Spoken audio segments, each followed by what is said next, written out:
잠언 28장 13절 말씀을 다시 보시겠습니다. 자기의 죄를 숨기는 자는 형통하지 못하나 죄를 자복하고 버리는 자는 불쌍히 여김을 받으리라. 아멘. 사람이 축복과 평안을 누릴 수 있는 확실한 길이 무엇이냐?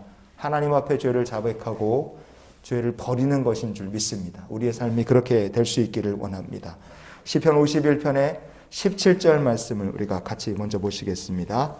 하나님이여 상하고 통회하는 마음을 주께서 멸시하지 아니하시리이다. 아멘. 상하고 통회하는 심령을 하나님께서 멸시하지 않으신다. 그것은 아무리 큰 죄인이라 할지라도 그의 회개의 기도를 하나님께서 결코 무시하지 않으시고 기쁨으로 들으신다는 뜻입니다. 다윗이 밧세바로 인해서 범죄했어요. 다윗이 처음에 온갖 불의한 방법, 생각 다 동원해서 자기 죄를 덮고 은폐하려고 했습니다. 다윗은 심지어 밧세바의 남편 우리아를 전쟁터에서 고의로 죽게 만들었어요. 하지만 하나님께서 나단 선지자를 통해서 다윗의 죄를 딱 꾸짖으셨을 때 다윗이 즉시 회개하고 자기의 죄를 자복했습니다. 그러자 하나님께서 이 다윗을 어떻게 하셨는가? 사무엘하 12장 13절 말씀을 봅니다.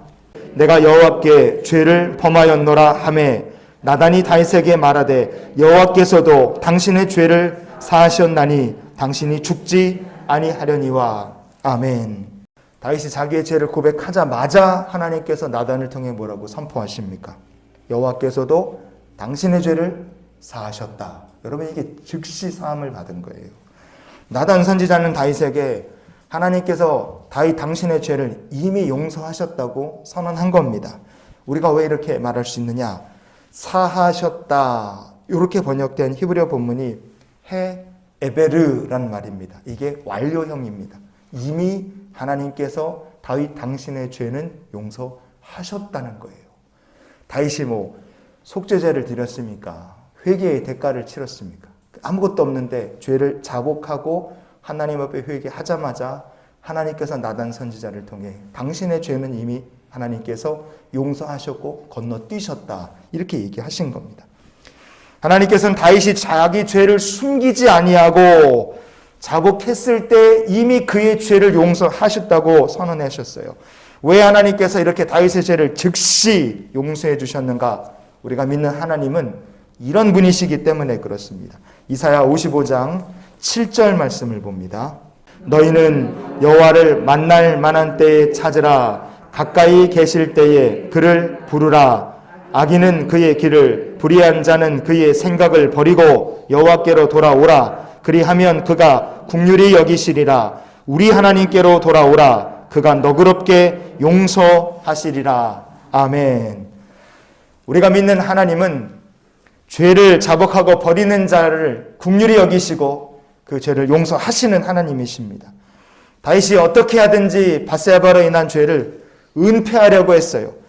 다윗의 머릿속 생각이 얼마나 악한 생각, 정말 불의한 생각으로 가득했겠습니까? 그런데 다윗이 악한 길을 버리고 불의한 생각을 버리니까 하나님께서 그를 너그럽게 용서해 주시더라 이겁니다. 그래서 다윗은 회개함으로 즉시 하나님께서 베푸시는 너그러운 죄사함의 은혜를 받을 수 있었던 것입니다. 여러분, 우리가 죄를 자백하면 그는 미쁘시고 의로우사 우리 죄를 사하시며 모든 불의에서 우리를 깨끗하게 하실 것이다. 요한일서 1장 9절에 그렇게 말씀하셨어요. 우리가 죄를 자백하는 것이, 그리고 죄를 버리는 것이 불의에서 건짐받고 하나님의 축복의 백성으로 사는 가장 최고의 길인 줄 믿습니다. 하나님께서 어떤 사람들을 의인으로 쓰실까? 이 세상을 축복하실 축복의 통로는 어떤 사람들인가? 자기 죄를 자백하고 하나님의 긍휼을 얻은 백성들인 줄 믿습니다. 그래서 우리가 이렇게 죄를 자백하고 버리면 하나님께서 세상을 축복하실 의인이 됩니다. 축복의 통로가 될 수 있어요. 그러나 만약에 우리가 하나님 앞에 죄를 자백함이 없으면 어떻게 되는가? 하나님께 불쌍히 여김을 받지 못하게 되고 더 나아가서 이런 일도 일어날 수 있습니다. 민수기 32장 23절 말씀을 오늘 말씀의 결론으로 보시겠습니다.